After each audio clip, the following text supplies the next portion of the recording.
Right now, $5 trillion worth of economic activity isn't counted in GDP. The entire care economy, parents raising children, communities helping each other, volunteers saving lives, is worth zero according to our measurements. But what happens when this invisible economy becomes bigger than the official one? We might be about to find out. For nearly a century, we've measured a nation's success by one number: gross domestic product. But what if that number is becoming meaningless? What if the real economy, the one that actually sustains human life, is happening somewhere else entirely? Today, we're going to explore a future that economists whisper about but few dare to examine. A world where GDP doesn't just decline, it becomes irrelevant.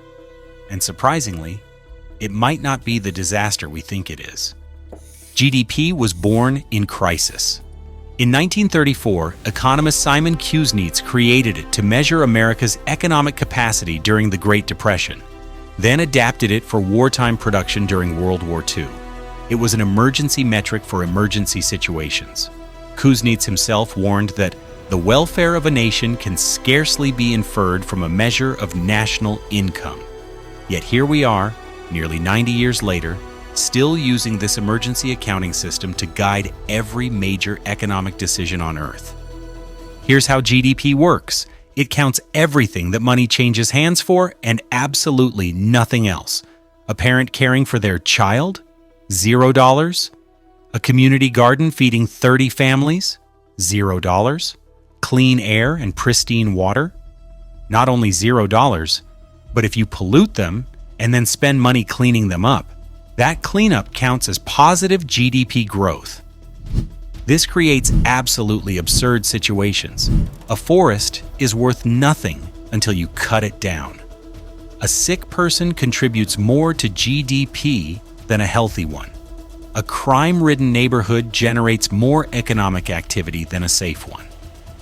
Divorce is better for GDP than marriage. Car accidents boost the economy more than efficient public transit. Economists now estimate that unpaid care work alone is worth over $1 trillion annually in the United States.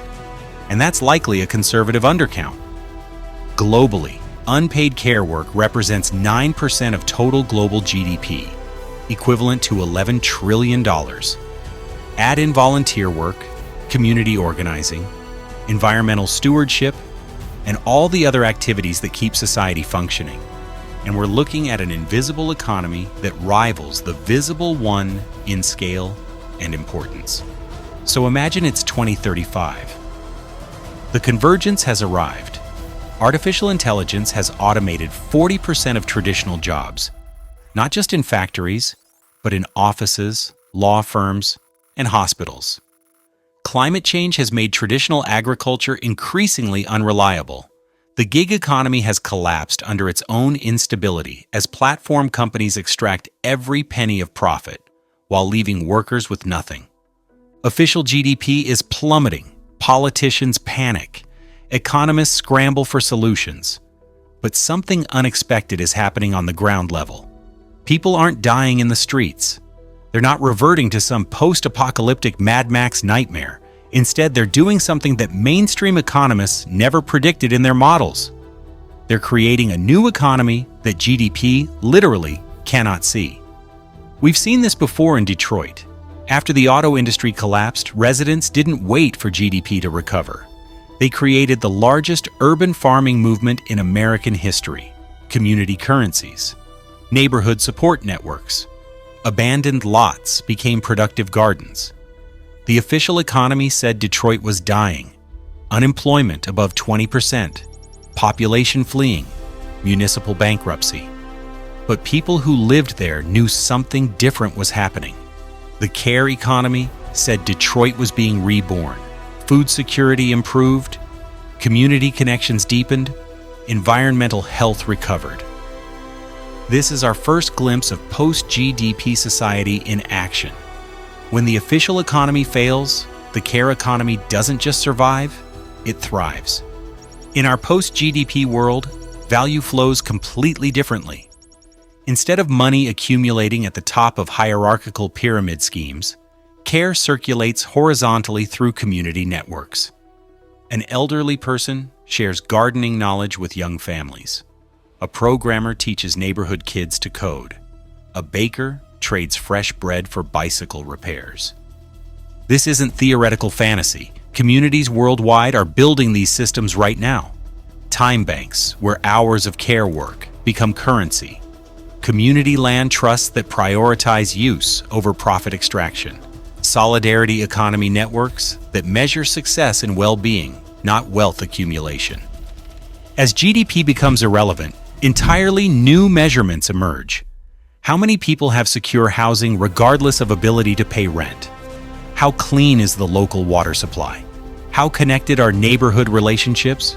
How quickly can communities respond to crisis? These become the real indicators of economic health. The corporate form starts to look obsolete. Why do you need shareholders extracting profit when communities can organize production through democratic participation? Worker cooperatives and platform cooperatives begin to dominate the economic landscape. Economic transitions are never simple. History shows us that when economies collapse, communities sometimes cooperate, but they also sometimes turn to authoritarian solutions. The question isn't just whether we can build caring economies, but whether we can navigate the transition wisely. Some communities are already building hybrid models. Cities experiment with participatory budgeting that values community well-being alongside financial metrics. Regions develop local currencies that circulate alongside national money, keeping wealth in communities while staying connected to broader networks. The most promising approaches recognize that we need both local resilience and global coordination. Universal basic income experiments show how we might provide security during transition. Public banking initiatives demonstrate how communities can direct capital toward care rather than extraction. The key insight isn't that markets are inherently evil, but that they're organized around the wrong priorities. What if we had markets that rewarded carbon sequestration instead of emission? What if stock markets measured long-term community health instead of quarterly profit extraction? By 2040, the transformation becomes undeniable. Children grow up in communities where their fundamental needs are met, not by their parents' ability to earn wages in exploitative job markets, but by their community's collective capacity to provide care and support. Cities redesign themselves around human well-being rather than automobile efficiency or real estate speculation. Neighborhoods become semi-autonomous, producing most of their own food through permaculture systems and generating renewable energy through community ownership. The daily commute disappears because meaningful work becomes integrated into community life. Housing transforms from commodity speculation to genuine homes. Community land trusts ensure neighborhoods can never again be gentrified by outside investors.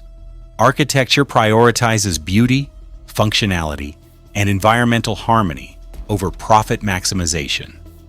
Innovation doesn't disappear. It transforms completely. Instead of developing products designed primarily to generate maximum profit, communities innovate specifically to solve local problems and improve quality of life. Open source designs spread freely. Knowledge belongs to everyone rather than corporate owners. This future isn't inevitable, and it won't happen overnight. But the transition might look less like total collapse and more like diversification. Different regions experimenting with different approaches. Right now, today, in your own neighborhood, the post-GDP economy might already be emerging around you.